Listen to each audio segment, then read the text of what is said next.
बिहार में बढ़ती सियासी गतिविधियों के बीच इस वक्त हम एक ऐसी जगह पर मौजूद हैं जहां से ये रास्ता सीधे सीएम आवास जाएगा और आप इस रास्ते के जैसे ही विपरीत जाएंगे, इसके ऑपोजिट ये रास्ता उप मुख्यमंत्री तेजस्वी यादव के आवास पर जाएगा।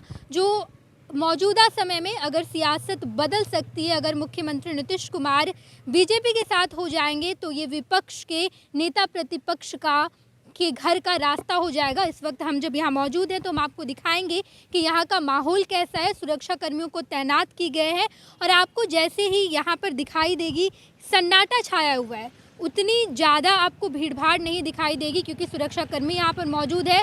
सुरक्षा कर्मियों को इस वजह से तैनात किया गया है कि जैसे जैसे यहाँ पर मंत्रियों की भीड़ लगती है, विधायकों की भीड़ लगती है, तो मीडिया कर्मी उनसे सवाल ना पूछ पाए। नीतीश कुमार सवालों से बचने के लिए अपने सुरक्षा कर्मियों को यहाँ पर खड़े रखे हैं। हम आगे भी बढ़ेंगे और आपको दिखाएंगे कि आगे क्या कुछ माहौल है, किस तरीके से मंत्रियों की, विधायकों की गाड़ियाँ खड़ी है, लेकिन कई सारी गाड़ियों पर आपको पर्दा ढका हुआ मिलेगा। कई सारे गाड़ियों के नेम प्लेट पर आपको पर्दा ढका हुआ मिल सकता है क्योंकि अंदर खाने क्या कुछ चल रहा है ये जानने के लिए हम यहाँ पर पहुँचे हैं। लेकिन नीतीश कुमार और बिहार के उप मुख्यमंत्री तेजस्वी यादव की यहाँ पर पुलिस है और पुलिस की तैनाती की गई है ताकि पर पर्दा बना रहे। गणेश, देखिए जिस तरह हम लोग यहाँ खड़े हैं, यहाँ पे हालात किस तरीके से है। जी बिहार के सियासत के सबसे महत्वपूर्ण सड़क पे हम खड़े हैं। जी गणेश, थोड़ा सा पीछे देखिएगा, आपके पीछे राबड़ी देवी का आवास है और आप जिस जगह खड़े हैं इसके ठीक सामने बिहार के मुख्यमंत्री नीतीश कुमार का आवास है। और यहाँ सन्नाटा आपको दिख रहा होगा जिसकी आप चर्चा कर रही थी कि यहाँ सुरक्षा कर्मियों को खड़ा कर दिया गया है कि राजद का कोई भी कार्यकर्ता, समर्थक इस तरफ नहीं बढ़ेगा। अगर सत्ता में जब परिवर्तन होता है तो आरजेडी के कार्यकर्ता अगर नाराज होते हैं, जमावड़ा बहुत ज्यादा हो जाता है। कल भी देखने को मिला है गणेश, और आज सुरक्षा कर्मी ताकि समर्थक नाराजगी सीएम आवास की तरफ नहीं दिखे। और 10 सर्कुलर के बीच में जो बैरियर है वो लगा दिया गया, ब्रैकेटिंग कर दिया जाएगा और इसके आगे कार्यकर्ताओं को रोक दिया जाएगा। पुलिस कर्मियों ने सीधे तौर पे कहा कि प्रेस को भी यहाँ रुक कर रिपोर्टिंग नहीं करना है। खैर, जिस चीज़ की खबर की चर्चा कर रहे थे कि आरजेडी कोटे के जो मंत्री हैं वो पहुँचे तो हैं, लेकिन उनके गाड़ियों के नंबर प्लेट के साथ साथ जो मंत्री का तमगा वाला जो बोर्ड होता है वो ढका हुआ। आइए कई गाड़ियों को हम लोग देखते हैं। जी बिल्कुल गणेश, हम आगे भी बढ़ेंगे और अपने तमाम दर्शकों को देंगे। कहा यह भी जा रहा है कि जो आरजेडी कोटे के मंत्री हैं उन्होंने अपने सरकारी सुविधाओं को भी छोड़ दिया है। उनका जिस तरीके से बात है कि अब से कुछ देर बाद तेजस्वी यादव जो बैठक कर रहे हैं, इस बैठक के बाद आरजेडी कोटे के मंत्री ये मान कर बैठे हैं कि अब आगे वो सरकार में नहीं है। और सीधे तौर पे देखिए ये जो गाड़ियों का काफिला हम दिखा रहे हैं, ये गाड़ियों का काफिला बिहार में बदलते राजनीतिक सियासत और समीकरण को दिखाने वाला है। और देखिए ये आरजेडी कोटे के नेताओं की गाड़ी है, ये बिहार सरकार के जो मंत्री होते हैं उनकी गाड़ी होती है। और देखिए ये नेम प्लेट है, सीधे तौर पे ढका हुआ है। जी बिल्कुल, ये आपको मंत्री हैं और लगा हुआ है। जी। और आरजेडी के जो पदाधिकारी हैं उनकी गाड़ी लगी हुई है, जो विधायक है उनकी गाड़ी लगी हुई है। तो आरजेडी कोटे के जो मंत्री हैं सबसे पहले उन्होंने जब वो यहाँ पहुंचे तो वो नंबर के ऊपर नेम प्लेट जो होता है, जो उसमें डेजिग्नेशन जो होता था उसको उन्होंने ढक दिया। यानी एक तरीके से मान के चलिए कि बिहार के सियासत में जो बड़े खेल हैं उसकी शुरुआत हो चुकी है।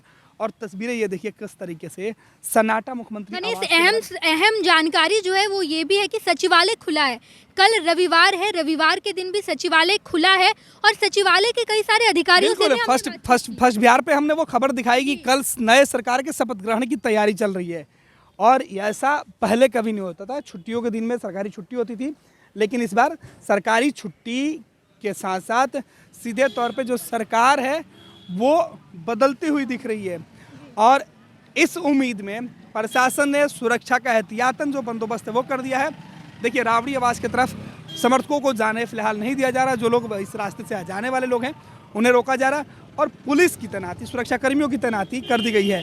और जिसकी हम चर्चा कर रहे थे, देखिए राबड़ी आवास है यहाँ, और यहाँ किस तरीके से आरजेडी के कार्यकर्ता और समर्थक यहाँ से सीधे लंबी कतार लगाए हुए हैं। और हम आगे भी चलेंगे और बताएंगे कि किस तरीके से 10 सर्कुलर आवास पे जो सन्नाटा है, ये वो सन्नाटा कुछ बड़े फैसले का इंतजार करते हुए दिख रहा है।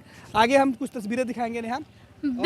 बिल्कुल गणेश, इस वक्त हम बेहद ही ज़्यादा ऐतिहासिक जगह पर मौजूद है जहां मुख्यमंत्री नीतीश कुमार से लेकर के उप मुख्यमंत्री तेजस्वी यादव का भी आवास है।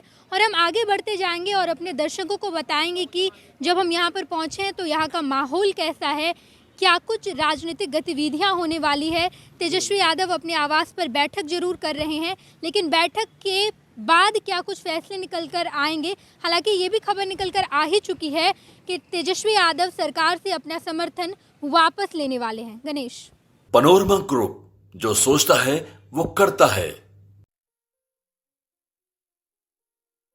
ये लो मुंह मीठा करो, आज मैंने अपना जॉब छोड़ दिया, अब हम पूर्णिया वापस जाएंगे। जॉब छोड़ दिया है? मतलब ये घर कैसे चलेगा? हम करेंगे क्या? और माँ बाबूजी क्या बोलेंगे? इसलिए मैं एक और मिठाई का डब्बा लाया। अपने बिजनेस के लिए लोन अप्रूव हो गया। अरे लोन अप्रूव हो गया वो तो ठीक है, लेकिन पूर्णिया में हम रहेंगे कहाँ? अपना घर भी तो नहीं है वहाँ। इसलिए तो एक और मिठाई का डब्बा अलग से लाया हूँ। हमने पूर्णिया में घर ले लिया है, पूर्णिया के ई होम्स पैनोरमा में। पूर्णिया में पैनोरमा ग्रुप लेकर आए हैं ई होम्स पैनोरमा। बड़ा घर, आलीशान जिंदगी और अत्याधुनिक सुविधाओं के संग। अरे अब क्यों मुंह मीठा करवा रही हो? क्योंकि हम घर वापसी जो कर रहे हैं। घर वापसी की खुशी पूर्णिया में ई होम्स पैनोरमा के संग। ई Homes Panorama, luxurious lifestyle redefined.